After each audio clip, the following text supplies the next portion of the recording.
Attention seekers of entertainment, Tartuffe is coming to town. See this champion slime ball take the stage Wednesday, Thursday, and Friday at 7 p.m. at the King Theater in Tartuffe Born Again. Students are $5 and general admission is $10, and staff are always $5. Tickets are available from Mrs. Fedora in the choir office, F122, at both lunches. Seating is reserved, so get your tickets soon. Now we are sending it over to a video dedicated to Jorge Vargas.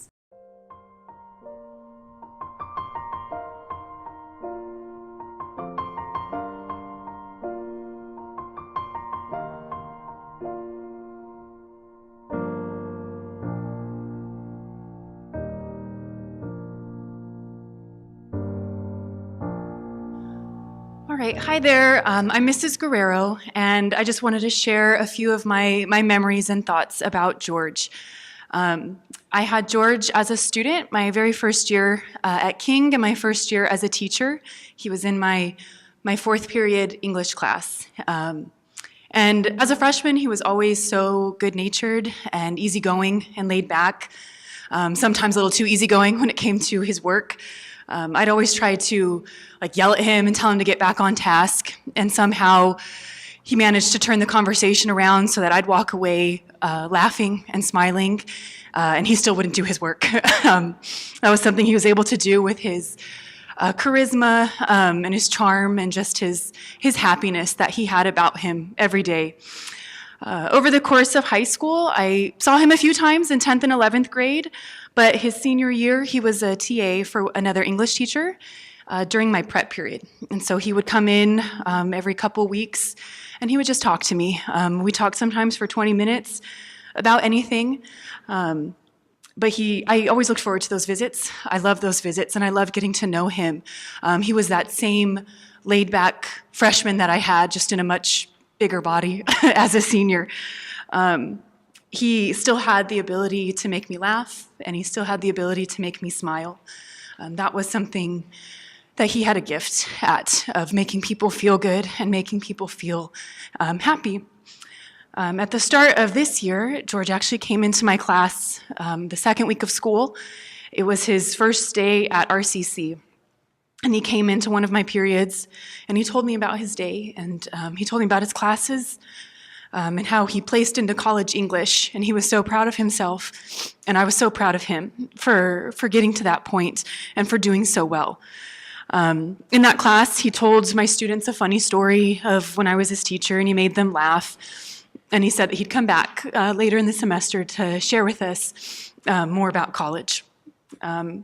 A couple weeks after he came to visit, one of my students raised their hand and they asked when George was going to come back to them because they liked him and they thought he was funny.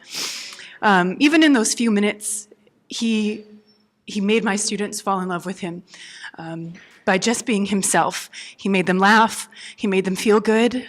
George could do that. He could do that to anybody of any age, of any walk of life. He could just talk to you, and he could make you happy, and he could make you smile. And that's what I truly cherish about my experience in teaching George and getting to know him throughout high school, is that gift. And I'm so honored and I'm blessed to have known him, because I feel that he made my life better and he made my life happier. And when I think of him, I smile and I laugh because he loved life and he loved everybody he came in contact with, and he made them feel good.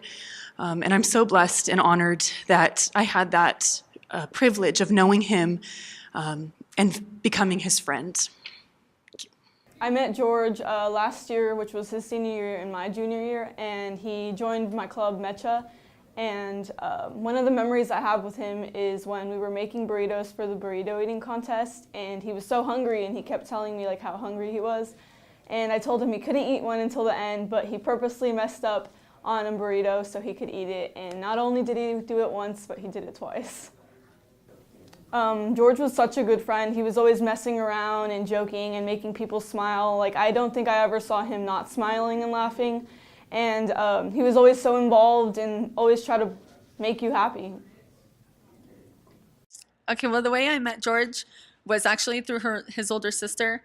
His sister was actually in my class, her 4 years, and she became our Metro president. And right before she graduated, she told me, you know, Ms. Chavez, I'm going to be having my younger brother come in, and I want to make sure that you take care of him. I want him to be a part of Metro and just kind of keep on top of him for me since I'm going to be gone. And so one day I was just standing at my door, and here comes this boy, and he comes up to me, and he's like, hi, Ms. Chavez, it's me, George. And I'm standing there like, okay, hi, George. And he's like, no, but you don't get it. It's me, George, Claudia's brother. And I was like, oh my God, George. And we just hugged like as if we had known each other forever. And he's just like, I want to be a part of your club. I want to help, whatever you need me to do. So that was probably around his sophomore year, by the time he finally got the courage to come up. And he had just been bonded with us ever since. Whenever we needed anything, we were setting up a fundraiser. He was the first one to volunteer. He had a very kind heart, very compassionate. When we brought families over last Christmas, when we adopted a family who needed some help and we needed to buy toys for their kids, he was the first one. Yes, give me the little girl, give me the little boy, whatever they like, I'm going to go shopping, I'm going to get stuff for them. When we did, I know he was big into music, and he was one of my favorite resident DJs when we did our Cinco de Mayo fundraiser. And we said, okay, somebody's got to be on music. George was the first one. I got you guys. I got a good playlist. I'm ready to go. And that was probably one of my favorite times, just him being happy, him being sweet. He was always so positive and loving. And anytime he was around, you just knew that things were better because he just had this light about him. Whenever he came to talk to you, it's just everything else could just go away because he was there and in your face, and just this real human connection. And he was just an overall great person, and I'm going to miss him very much.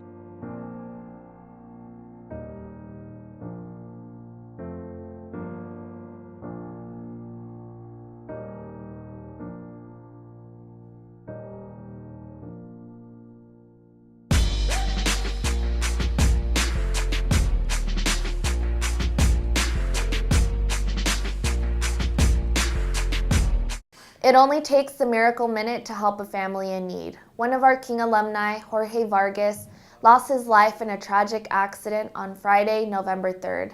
Jorge's brother and cousin are current King students, and we have an opportunity to help their family during this extremely difficult time. Let's show our King love and donate what you can through this miracle minute, which will be Thursday, November 16th during third period. Bring whatever money or change you can. Thank you.